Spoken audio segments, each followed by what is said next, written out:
Welcome back to the channel, everybody, for another ESO build video. I'm your boy Fuzzy. So today I'm going to be showing you my Magblade open world build for the Flames of Ambition patch. But first, before I get into the build, if you like this channel, make sure to subscribe, hit that like button, and push that notification bell to get the latest content from this channel. Now let's get into it. So I apologize, I've been a little busy. Lately I really haven't been on for like a week and a half. I put out that video of the Magblade, I don't know, like 5 days ago. I really haven't played much because I've been going back to work and getting all this stuff figured out. We just moved. But besides that, I figured I'd release a video since certain people wanted to know what I was running on there. It's a really simple build, and I'll try to go through it really quick, but we'll hop into it right now and check it out. So these are our stats unbuffed on our character sheet. We're sitting overall pretty good. You can pause this and check it out. All of this goes up a lot higher. Goes almost 5k spell damage, or 4.5, which is more than enough. Our crit's only at like 37, but it still works to our advantage. Everything else gets buffed up pretty well. Our back bar, you can pause it and take a look here. We got good recoveries, good magicka, good health, good resistances. Buffed up resistances on the back bar, 32. 78.5 and almost 30,000 on physical, so it's not bad. We're sitting at good critical resistance.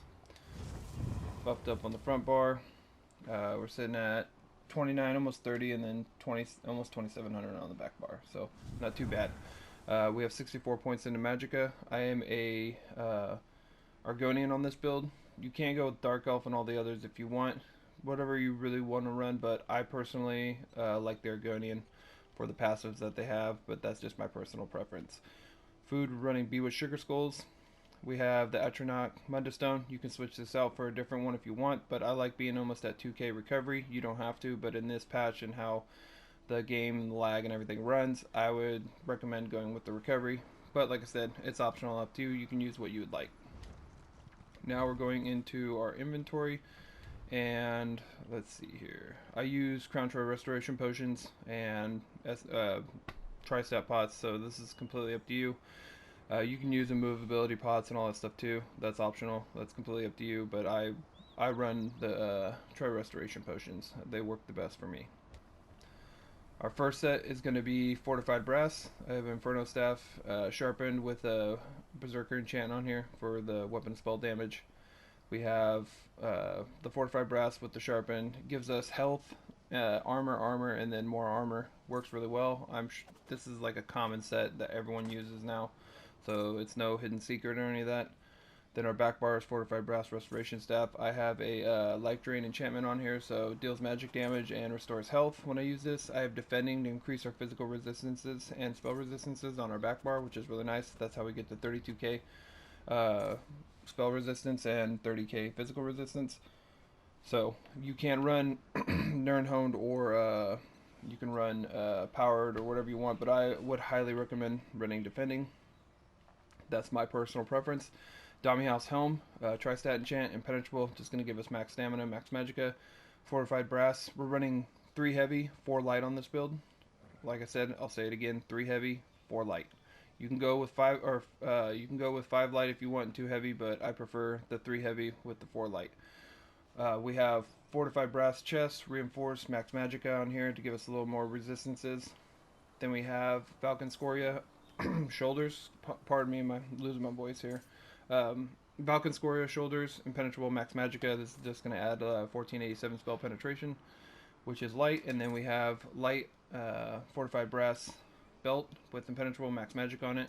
We have Spinner's gloves, impenetrable, light, max magicka. We have Fortified Brass pants, which is heavy, impenetrable, max magicka.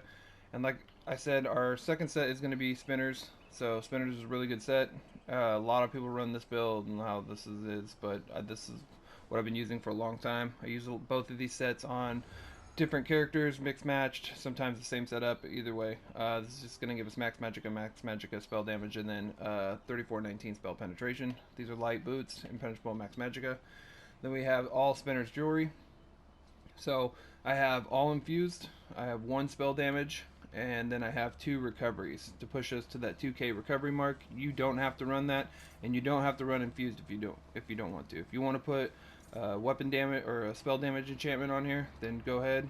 You can do it that way, and you can take away a little bit of recovery, or you can keep these to max magicka and put recovery glyphs on them or spell damage glyphs. Either way works, and it's completely optional and up to you.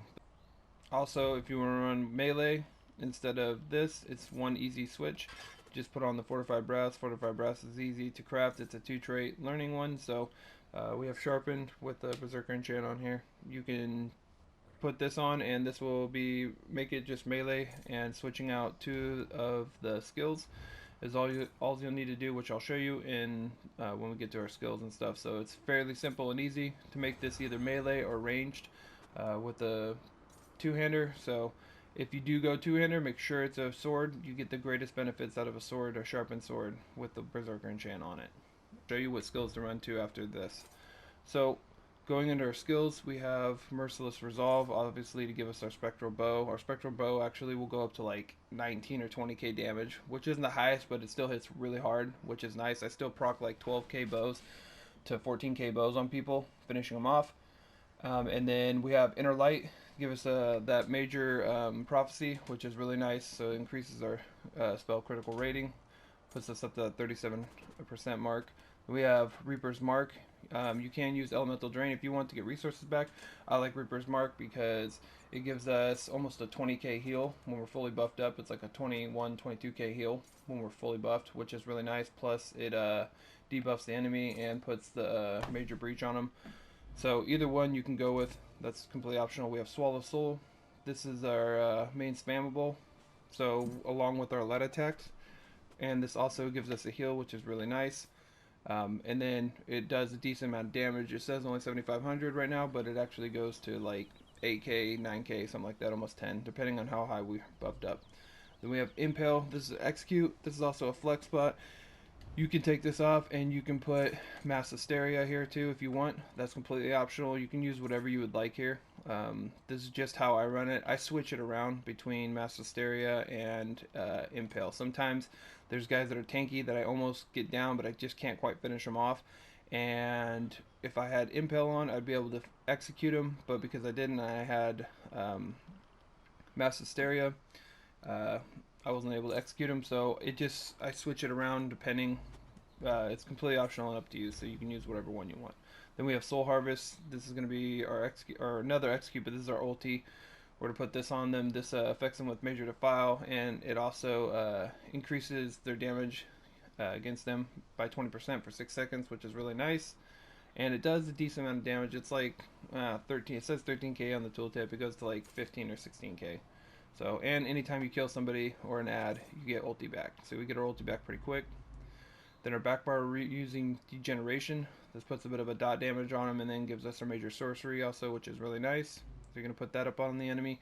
You have Siphoning attacks. All of our light and heavy attacks are going to give us a heal and restore magicka, which is really nice. And then at the end of it, it gives us additional magicka when the effect ends.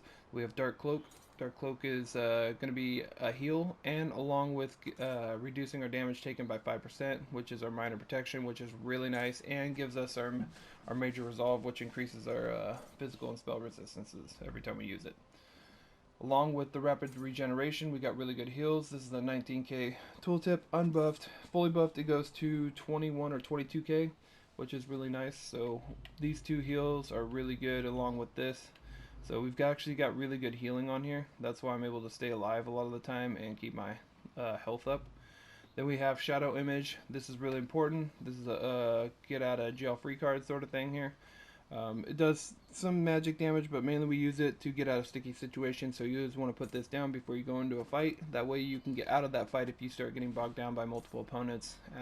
This allows you to escape and break line of sight from other opponents. Soul Tether. This is just on the back bar. If you get in a really bad situation, this can be a really good heal, and it tethers the souls of the opponents that you hit with it. So if you're getting bogged down by multiple people and guards and all that stuff, you can hit this. It'll drain them.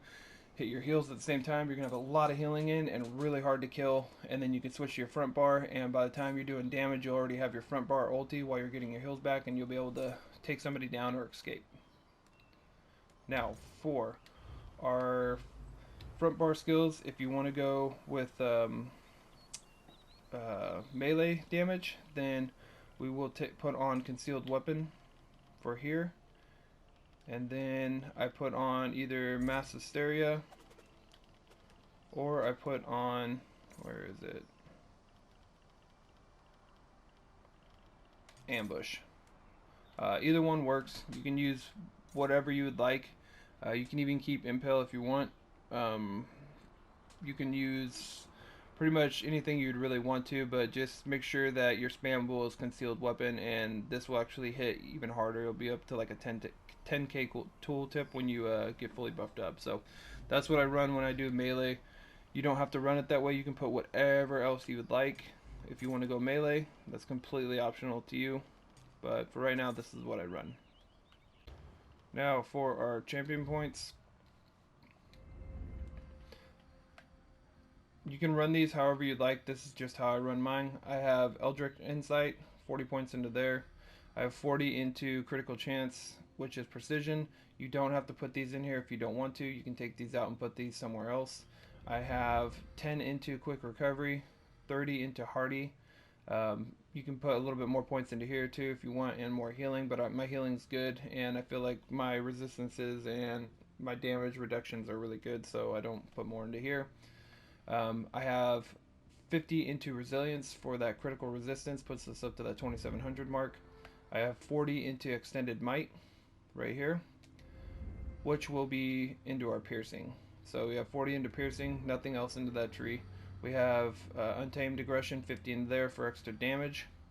We have 30 into bless, which increases our healing, so overall we have 4% healing. Like I said, if you want to take these precision points out, and you can put them into healing and other defensive ones that you want, but I find this works good for me at my points. And then we have deadly aim for more damage, increasing our single target attacks. So this is how I run my points. You don't have to run them this way. You can switch them around how you see fit. Now for a red tree, we have 45 into tumbling, 20 into mystic tenacity. You don't really need 20 into there though. We have 40 into hero's vigor. This is important to increase our max health. We have 40 into sprinter, 8 into hasty, just for some extra speed. We have 40 in defiance, reduce our break free. This is important. Jugernaut, we have 50 into here. This reduces our crowd control effects, immunities, and all that stuff. So while you're being CC or stunned or locked down by anything, you're going to take 10% less damage, even when you're off balance. Rejuvenation to increase our recoveries for our health, magic, and stamina. We have Ironclad to give us more resistances, which puts us to that 32k mark. And then Balanced Vitality for increased more max health. That's how we're at like 28, 29k health in Cyrodiil. Now our green tree. This one you can run however you want, the main ones you want. I just have Gilded Fingers and blah blah blah, all these right here. Just unlock this, Breakfall. This really reduces the damage by a lot when you're falling off a cliff or anything, so that helps. And then Steadfast Enchantment, it's not a must, but it just decreases your decay on your weapons, so you don't have to you don't have to charge your weapons as much. Rationeer is the main one that you want. Adds 30 minutes to your food and drinks. Liquid efficiency, 10% chance to not consume potions, which is nice, so you don't have to craft as many potions. And then Steed's Blessing, just increase your movement speed out of combat and all that stuff by 0.4, so 20%, which is nice, helps us move faster. And then I just put, for the other one, Gifted Rider. I got points up into here, but if you don't have those, don't worry. This just increases my mount speed because this character is extremely slow. So that's pretty much it for the build and everything. I know that it didn't go as fast as I thought it would, but I think I pretty much covered everything. If I missed anything, just let me know in the comment section down below. I appreciate you all checking out the video. Hope you enjoy it, and I'll catch you guys on the next one. Peace.